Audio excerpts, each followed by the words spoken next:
Hello, and welcome to today's lesson. We're going to be talking about topics under the idea of linear relationships. So what that means is we're going to be looking at a linear function that's either represented as a word problem, an equation, a table, or a graph.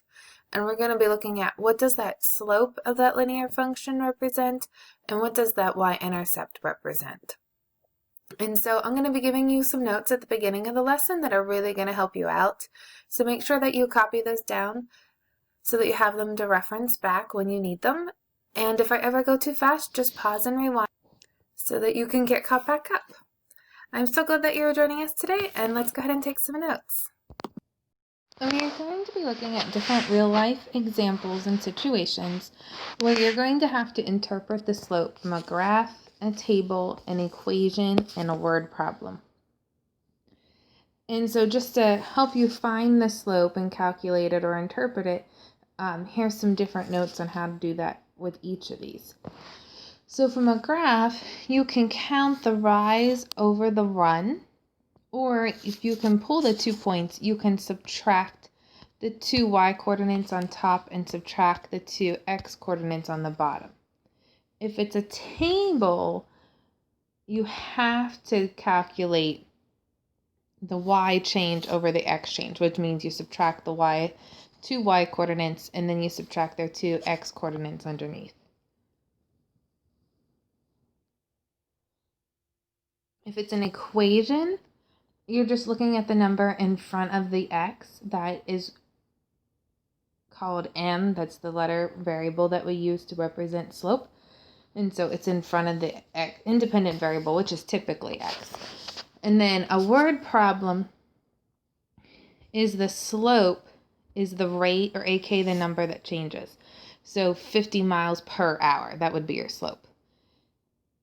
And then just some general tips on dealing with slope in a real life example is you want to simplify the slope as much as possible. So as small as fraction as possible. And then remember, you need to use units. So you're going to have the y units or dependent variable units per or over the independent units or the x units. And we'll go over some examples using this, but make sure you have it copied down in your notes before you move on. You are also going to be asked to interpret or calculate the y-intercept from a graph, table, equation, or word problem. So from a graph, it's just the number where it crosses the y-axis. So right here on the graph, it would be 2. At a table, you're looking for the y value that's paired with x equals 0. Because if you look here on the graph, this point is going to be 0, 2. So that x variable is a 0, so on the graph you're looking for where x is 0, and then it's that y number across from it. In equation, it's going to be that b number, the number that's by itself, so your plus or minus the constant, that's your y-intercept. And then a word problem, the y-intercept is the beginning, starting, or initial value, or the number that happens one time. That's going to be the number that represents your y-intercept. And just remember, you won't need to use units also for the y-intercept when you are dealing with a real life example. Once again, make sure you have this copied in your notes before you move on, because it'll make these practice problems a little easier for you if you can reference this. The last piece of information you need to know is how to write an equation in slope-intercept form. So slope-intercept form is y equals mx plus b. So your first step is going to be to calculate or identify the slope in one of the ways that we talked about on 2 slides ago. And then your second step is to calculate or identify the y-intercept in one of the ways that we talked about on the last slide. And then you need to substitute those 2 values correctly into y equals mx plus b.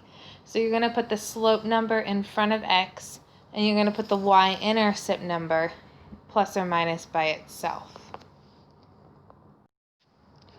This question here gives us a graph that represents the parking meter fees for a downtown area. And it wants to know what is the initial value of the graph of the data. So remember, from our notes, the initial value is always the y-intercept. So I go to the graph and look at where does it cross the y-axis. And it's crossing the y-axis at 0. So that's going to make my final answer A. This graph below represents an employee's earnings based on units sold. What can be interpreted from the slope of this graph? So if I look at the slope, I need to first calculate what the slope is in order to answer this question. So I need to count my rise over my run. And we need to be careful that we count correctly, that we look at what each of these blocks represent. So across the X, each block is 5. So 5, 10, 15, 20. But when I look on the Y, first I look at my label here and it tells me that it's thousands of dollars. So that means this is 30,000. This one's 31,000. This one's 32,000. Just to save space, they tell you in words instead of writing it out. So that means each of these from 30,000 to 31,000 is 1,000. So each block I'm going up by 1,000. So now I'm going to go ahead and count my rise over run here between these 2 points. You can pick any 2 points as long as they are on the corner of a square on the grid paper. So I'm going to go ahead and count my rise. And my rise here is 1,000. And then I'm going to count my run, 5, 10. So my slope here is 1,000 over 10, but I need to simplify that. And when you have numbers that end in 0, you can simplify by just crossing out zeros, or you can use your calculator. But my slope here is going to be 100 over 1, or just 100. And remember, we need to use units. And so since the rise, I'm talking about y's, and the run, I'm talking about the change in x's, my units is going to be the y units, which is dollars, over the X units, which is sold. So it's $100 per unit. And so now I just need to look for the answer that says that. So here I have 100 in A, in D I have 100 in A. A talks about it being each employee earns $100 for every 1 unit, and B talks about it each employee earns an additional $100 for every 10 units. Well, I can see here it's $100 per the 1 unit in my slope. So that means that A is going to be my final answer. This question says, several years ago, Dave bought an antique clock. Since then, it has increased in value. If X represents the number of years he has owned the clock, and Y represents the value of the clock in dollars, which of the following situations is represented by the graph below? So here, it's giving you that initial value that he bought the clock for, and it's giving you the amount it increased by each year. So that initial value is going to be your y-intercept, and the amount that it increased each year, each being a key word there, is going to be your slope. So when I look at the y-intercept, I see that it's crossing the y-axis at 300, and these are all 300, so that doesn't help eliminate any answers. So that means I'm going to need to calculate the slope. I'm being careful to realize what each block is counting by. So I'm going to count my rise over my run, and when I count up, each of these blocks is 100. So 100, 200 is my rise. And then my run, each of these blocks is 2, represents 2 years. So it's going to be 2, 4 is my run. And so I need to simplify that. 200 over 4 is going to be 50 over 1. And I need to be using my units. So the Y units is going to be dollars. And my X unit is going to be years. So that means it increases $50 per 1 year. So each year it increases by $50, which is what it says in A, and that's going to be my final answer. The next example says, Amber went on a road trip over winter vacation. She recorded how far she had traveled in the table below in relation to the number of hours she had driven. So here's the table, and asks, what is the rate of change for the information in the table? Asking for the rate of change is the same as asking what is the slope. So this is where we're going to subtract our y's on top and subtract our x's on the bottom. And so to do this, you just need to pick any two pairs of x and y numbers. And so I always like to pick the smaller numbers. So I'm going to use these two here, but it's not incorrect to use another two pairs. And so I'm just going to subtract the y's on top. So I like starting with the bigger number. So I'm going to use 567 minus 315. But you could do 315 minus 567 as long as you're consistent. Because I started with the 567, I have to start with the 9. So it's going to be 9 minus 5 on the top. So when I do that subtraction, I end up with 252 over 4. And when I simplify that fraction, I get 63 over 1. And remember, I need to use units. So the y units here were miles. And the x unit here was time. So that means it's going 63 miles for every 1 hour, which is what B says, 63 miles per hour. So that's your final answer. This question here says the total cost of a boat rental includes the price per hour plus the cost of 1 fuel tank of gas. The table below represents the boat rental fees. I want to know, what is the cost of a full tank of gas? So a full tank of gas is what you would pay if you didn't run it for any hours. So that would be your beginning or your initial fee, and then you pay for the hours. So that means I need to find out the y-intercept, which on a table is when x equals 0. We don't have an x that is 0 here, but we can work the table backwards to find 0. So if I look at the pattern of the table, it's going up by 2. So if I go back 1, I'm going to subtract 2. 2 minus 2 is 0.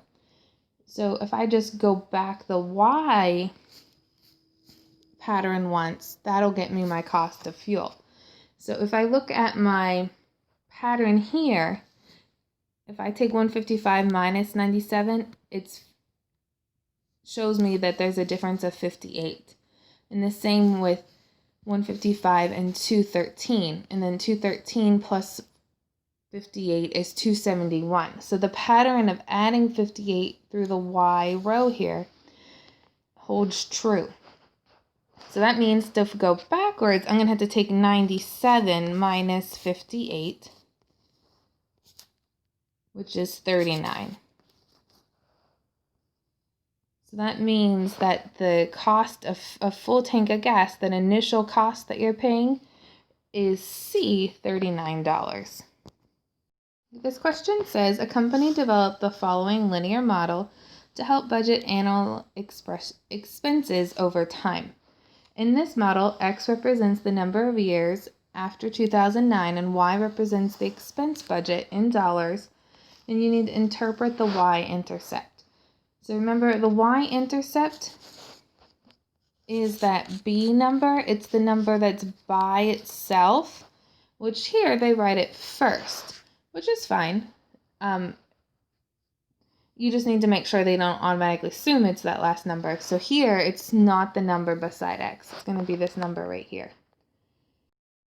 So that means that that was the initial budget in 2009. Because remember, your y-intercept is your initial number. So that means that the initial budget in 2009 was $189,785,000. So that's going to make B your final answer. This question, Sarah says, a reforestation drive is conducted in a town. The town had 2,010 trees at the start of the drive, and 4 months after the start of the reforestation drive, the town had 4,864 trees. If N represents the number of months and T represents the number of trees, which of the following equations can be used to model this situation? So that means I'm going to have to calculate the slope and the y-intercept. So the first thing I'm going to do is I'm going to take this information that it gives me in the problem, and I'm just going to put it in table form. So the first thing it tells me is there's 2,010 trees at the start of the drive. So I'm going to put 2,010 here with the trees.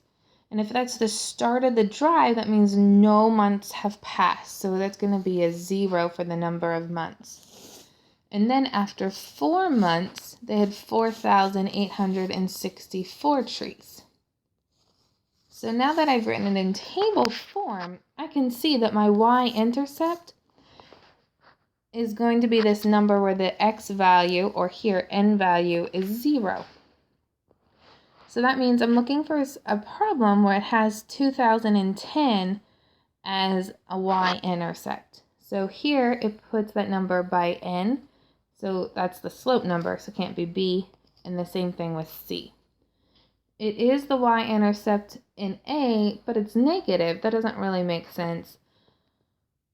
And it is the y-intercept in D where it's positive. That makes more sense. If this is a positive number of trees that they started with.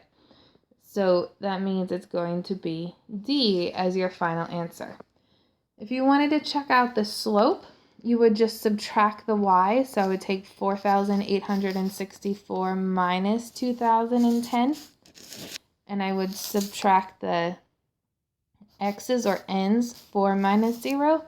And when you do that, that simplifies down to that 713.5. So the slope also checks out. So you're sure that D is your final answer. This question here says, a company sells snack bags that contain a mixture of almonds and walnuts. There are 14 almonds per bag and 9 walnuts per bag. If X represents the number of snack bags the company sells, which of the following equations can be used to find the total number of nuts needed to fill the snack bags?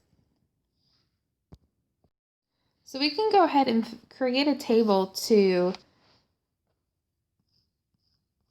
show some information and make it easier for us to calculate this equation.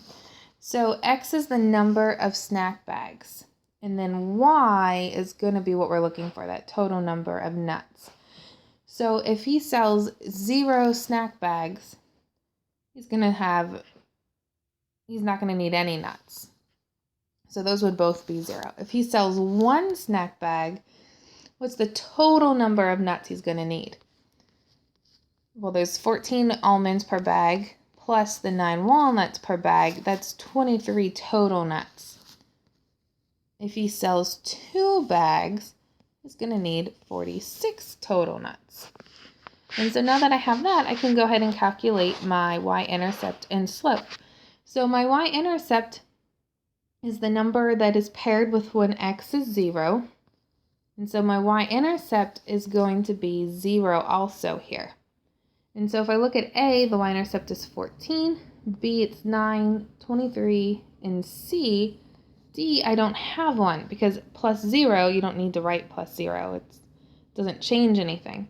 So that means it's probably going to be D. So let's go ahead and check the slope. If I take the slope, so I subtract the y's on top and subtract the x's on the bottom, and I just pick these 2 columns because they are the smaller numbers, and 0 is always easy to work with.